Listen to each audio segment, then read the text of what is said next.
Hi, everybody. It's Stacy Sobel. We're back with another episode of Salonology. And today I'm with Sunil Rajasekar from Mindbody. You are the President and Chief Technology Officer. And you're actually here to talk. We're going to talk about a study that Mindbody recently did. You surveyed 16,000 US adults in the largest 50 US cities and all about wellness, and came out with the 2022 Wellness Index. So and some of this leads to potentially some interesting services that salons and spas and medi spas can adopt based on what people are really interested in. Why do you do this survey, and how does it benefit Mindbody users? Yeah, we've been doing this for 4 years now, Stacy, and we always get a lot of interesting insights. We do it mainly for our customers and the broader industry. We get insights on what people are doing now, but also more interestingly, we see emerging trends and where things are going to be going in the future. And in the salon and spa industry, we know, especially with COVID, that there are a lot of things that have changed. And it's always interesting to see what's top of mind for consumers, to understand where the industry is going and also where we each need to take our businesses. Well, and one of the really interesting things that came out of the study that is probably not that surprising given what we've been through the last 2 years, is that people are very interested in services and treatments that help boost their immune health. Mm-hmm. And they're interested in, I think 55% of people said they were interested in, was it 1 in 4 or 1 in 5 said they have already had a service. That's right. And another 40 or 50% say that they were interested in it. Yes. Talk a little bit about what some of those services are and how you're seeing them emerge. Yeah, happy to. Like you said, with the pandemic, 55% of consumers now have a increased focus on immunity. And they recognize that focusing on the immunity, probably not something we were thinking about a couple of years ago, but now is really, really important and is top of mind for a lot of people. And we are seeing a lot of new services emerge that help with immunity, things like red light therapy, IV therapy, cryotherapy. These have been considered like cutting edge treatments for a while, but I think they're starting to enter the mainstream now.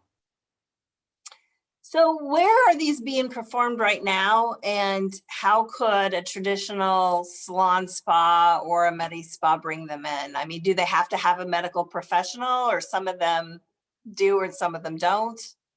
Yeah, it depends on the treatment itself. So cryotherapy, for example, that's equipment that you can purchase and bring into your facility. And I've been doing it for a couple of years, and I'm a huge fan of cryotherapy, by the way.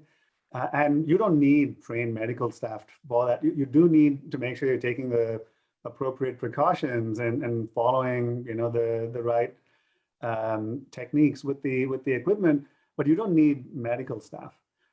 Same with red light therapy, same with like salt therapy. These are all things that you obviously want to become well-versed in and get trained on, but it doesn't need medical staff. Now, if you're looking at IV therapy and B12 shots, those sort of things are similar to Botox, right? You do need trained professionals. So it really depends on what segment you're looking at and what type of treatments you're looking at.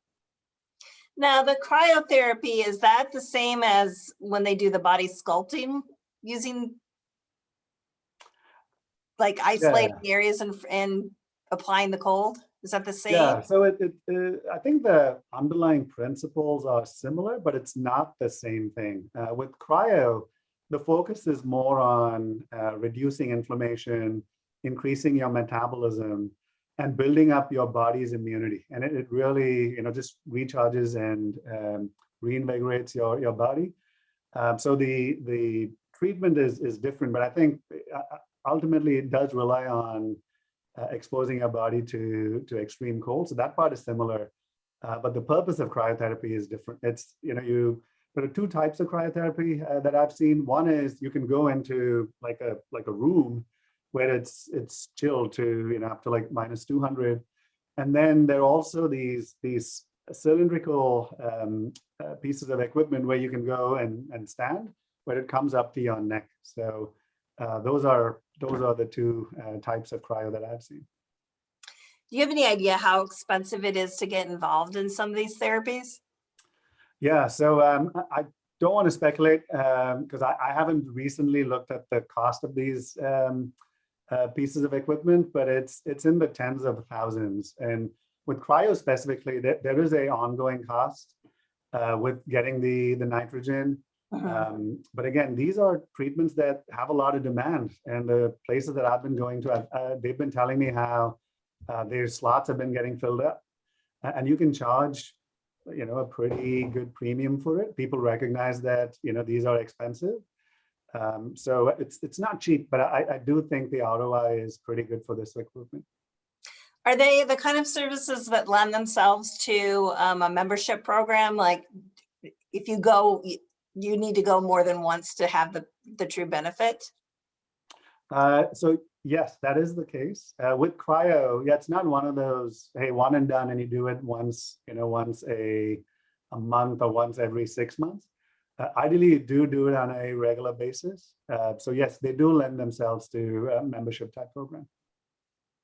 That's very interesting. And then have you seen Salons and Spas partner, with either a company that does this to bring them in, or have some kind of a joint partnership, or bring a professional in to do some of these other maybe IV treatments, bring someone in one day a week or something? Have you seen arrangements like that? I have seen arrangements like that. I haven't seen ones yet where it's like two brands coming together and they're cross-selling each other's capabilities, though I suspect that we will see more of that. But we haven't seen that yet. The model where specialists come into a facility like 1 or 2 or 3 days a week, that I've seen, and that's fairly common.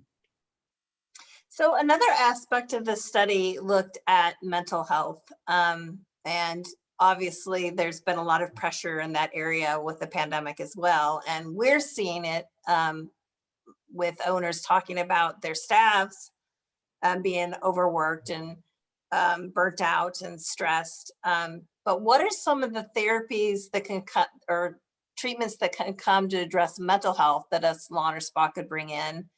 And maybe how could you also bring the benefits of those to your staff? Yeah, so with the pandemic, I think all of us can relate.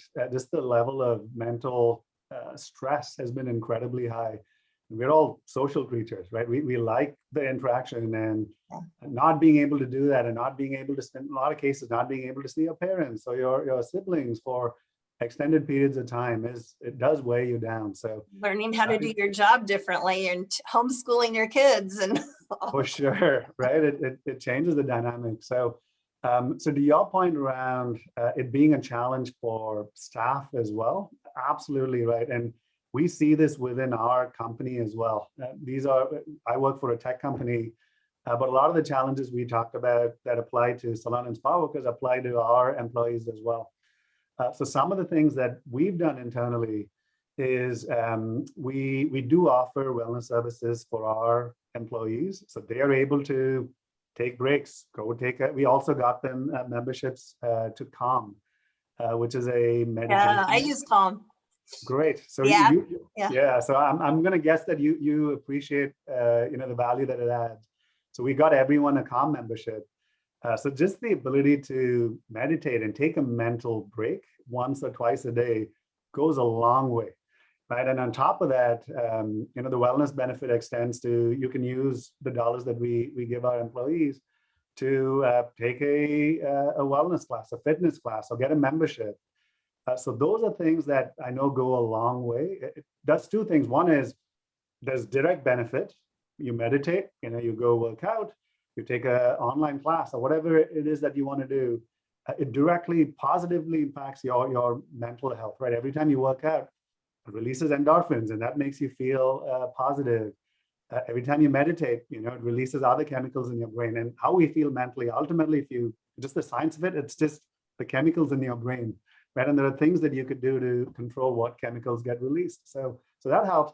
And then secondly is it also signals to the employees, the salon and spa employees, that as a business owner, that you care about their mental health and you're willing to invest in providing these services to them. So that's something I would urge your listeners to consider.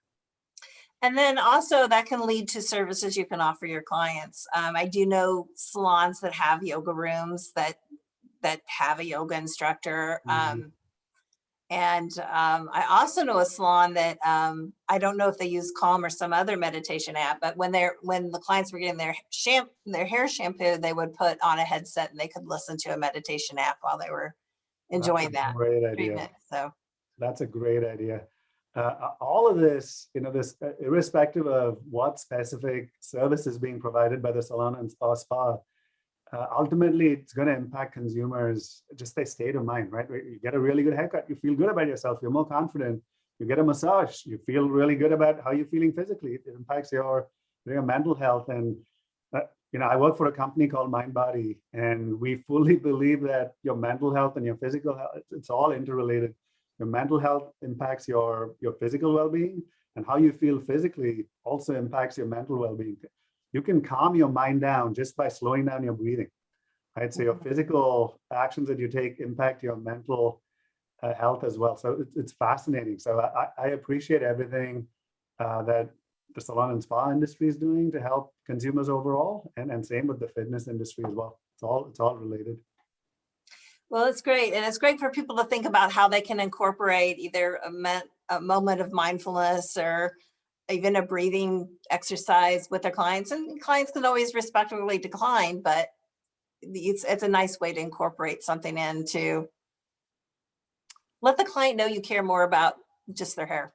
So 100%. And for salons and spas, in terms of finding new clients and retaining clients, the thing to always think about is, what are you doing that's different compared to others, right? And offering meditation, on your headset while you're getting your hair done, or something like that. Those are things that differentiate you, right? Those are things that people are going to go home and say, hey, you won't believe this, instead of me just staring up into the ceiling, I was able to get a meditation break, right? Those are things that people talk about, and that's how word of mouth spreads. So I think there's a lot of value in your listeners thinking about how else can they augment what they do, and how can they differentiate themselves. A lot of value there. Well, and I love the idea of sharing the Calm app with your employees and giving them incentives to go take a class. That's great. So Sunil, thank you so much for spending some time with us and talking about this. And I'm really interested to see how these services start to emerge in our industry. Of course, it's been a pleasure, Stacey. Thank you. Thank you.